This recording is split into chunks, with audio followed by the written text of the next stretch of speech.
If you had one wish out of everything in the world,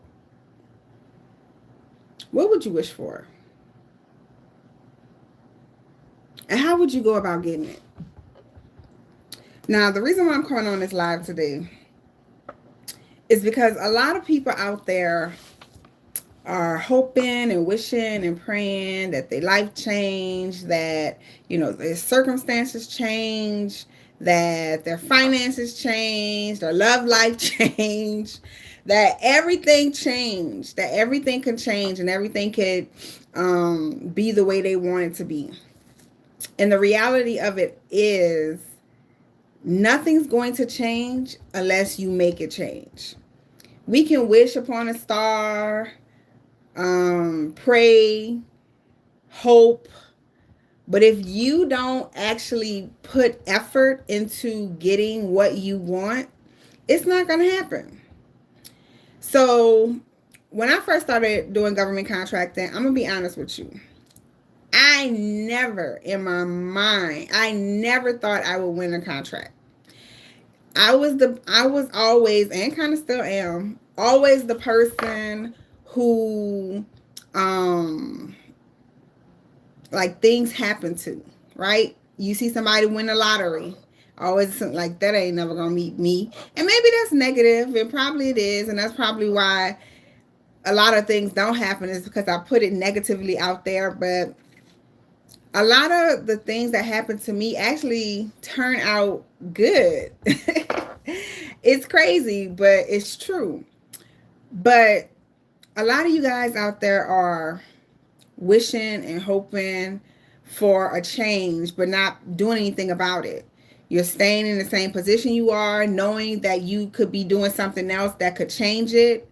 You're accepting things that you know you shouldn't be accepting just because you might be afraid of trying something new or afraid of speaking up, which, being the person that I am, I'll never understand why people don't speak up. But that's just me. And if that's you, then that's completely fine too.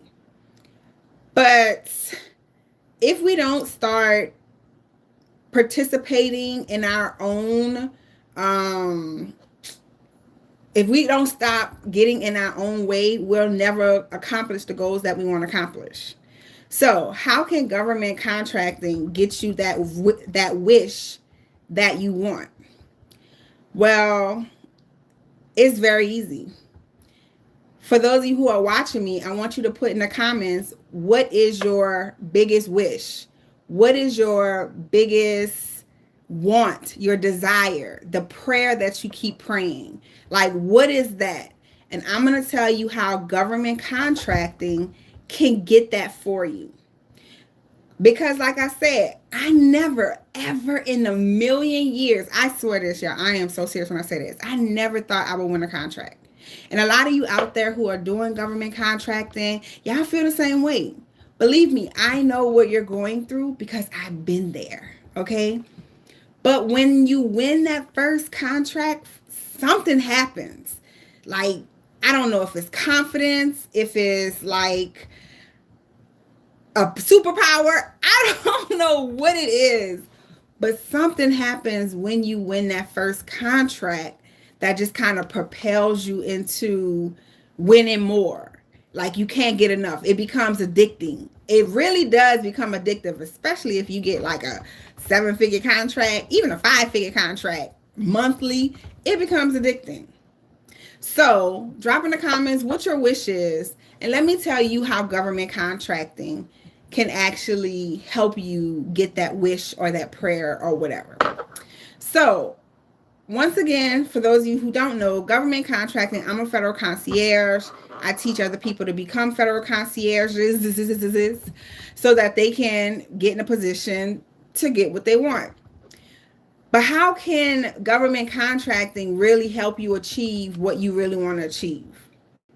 So the government requests things all the time. Every single day, all day, they request things all the time. And somebody has to provide it for them, right? Now, you may think, well, the government, they got workers, although they treat their government workers bad. Shout out to my government workers. But the government has workers. Why they don't just use them to complete what needs to be done? And that's a good point. That's a really good point. But see, there's this thing called a budget, and there's this thing called the Constitution. Well, not maybe not a Constitution, but there's this thing called a budget. And luckily for us, the government has to spend a certain amount of money on certain things. And guess what? Small businesses or businesses just in general are a part of that budget. So they have to spend the money on those things as well. Now you're like, well, okay, they got to spend the money, but what makes them gonna pick me? I don't have this. I don't have what they're looking for. But guess what?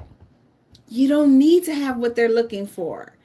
All you need is the ability to provide the service that they're asking for.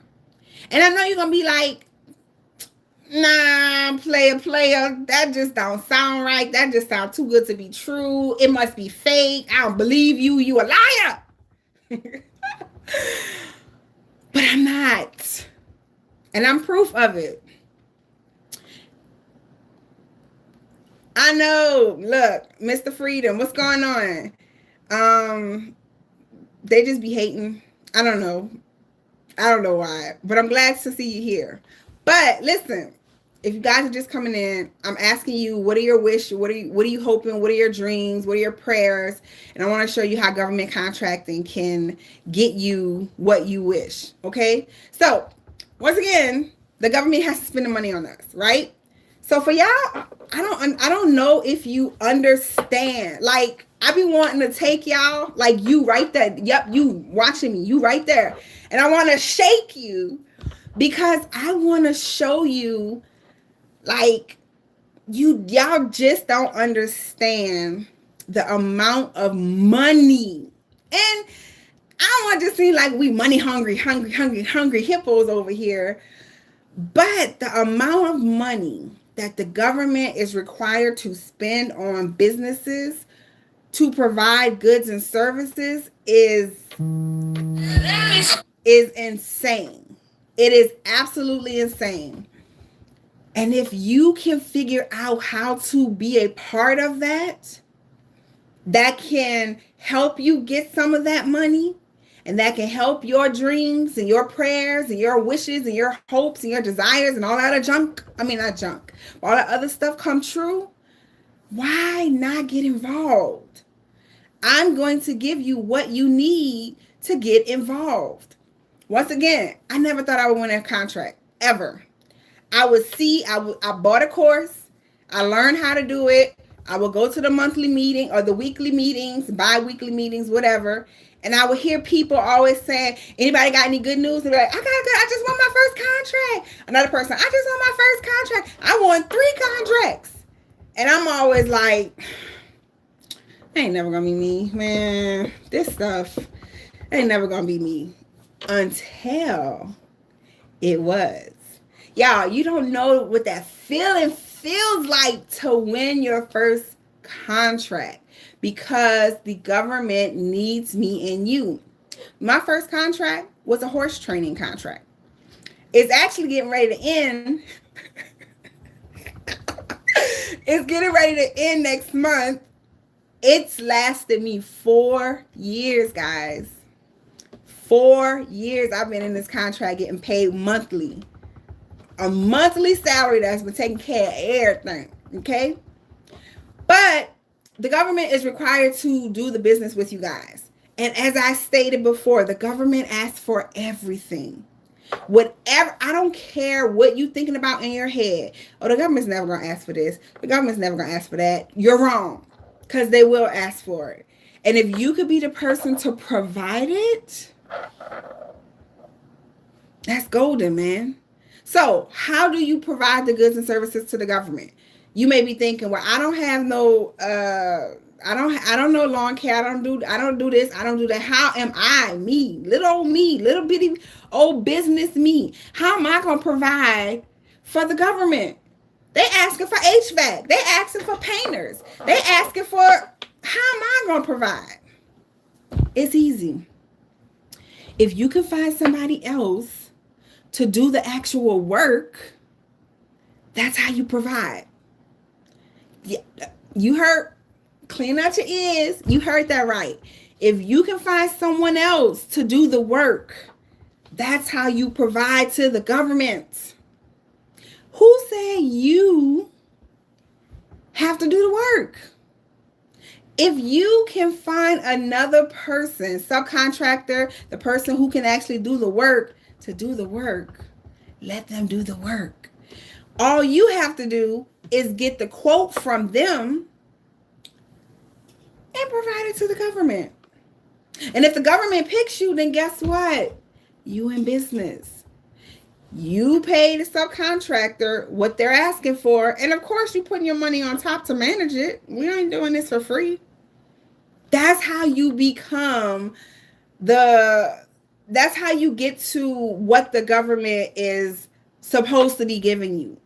They're allotted to give us money, right? You just got to know how to claim it. That's how we do it. It's literally that easy, guys. I'm going to read some of your comments, okay? Oh, thank you, her need Vincent. I'm just going to call you Vincent. You know, y'all not be butchering people's names. I'm sorry. Thank you. Mr. Freedom, I'm about to get ready to submit, but should I know WAF process first? You are Mr. Freedom. You are about to get ready to submit. How long have you been about to get ready to submit? Because I hope you've submitted before you are about to get ready to submit. And no judgment if you haven't. No judgment if you haven't. But that's great. I'm very proud of you. That's a step people have problems with actually submitting. And no, you don't have to learn about WAF process first because you ain't even got the contract. WAF is about payment. Until you about to get a payment, you don't need to be worrying about it. Just concentrate on submitting. Especially if this is your first one and you've been following me for how long? No judgment. No judgment. But like Mr. Freedom, that's all you have to do is submit a proposal. A couple of sheets of paper, specifically some stuff that they're asking for. That's all you have to do is submit. What if you actually submitted a proposal and won? And it was a big one that you won and it changed your life. All from not being scared or not being afraid because you don't understand what's going on and submitting. And you win maybe $20,000 profit, maybe a $50,000 profit, maybe $100,000, maybe $500,000, maybe more than $1 million. All you got to do is submit. Because the government is going to get the services done regardless. Why not be you doing the services? I'm just saying, y'all. If you got a wish, a hope, a prayer, or whatever that you want to come true, you can't just not participate in getting that. You have to participate in getting that. The easiest way to do that is to become a federal concierge. No lie. I promise you, you won't regret it. So for those of you who need to know just a little bit more about what it takes to become a federal concierge. I did not, gosh darn it. I will do it when this video posts, but I will put my link for my free webinar this Saturday on this video. And if you want to just come and learn about what it takes to be a federal concierge, what we do, how we do it, why we do it, what's the benefits of doing it, this would be the perfect place to be. Okay, I promise you. But I did want to come on and I just want to say something. I'm going to be coming on a little bit more this week because y'all know I have a special thing coming out. in March. So I have a meeting to get to right now, but I did want to just jump on here for a minute and say hey and let you know that your wishes can come true. You just have to do something about it. And this is what you should do. Okay? So I got to go into my meeting, but I will be on tomorrow. I'm going to try to go live every single day. I'm going to try. I promise. And if you guys got questions, you can go ahead and pop in your questions. I'll answer them. Like I said, I will put the link to the webinar in this video after it uploads. I'm sorry I forgot to do it. Okay?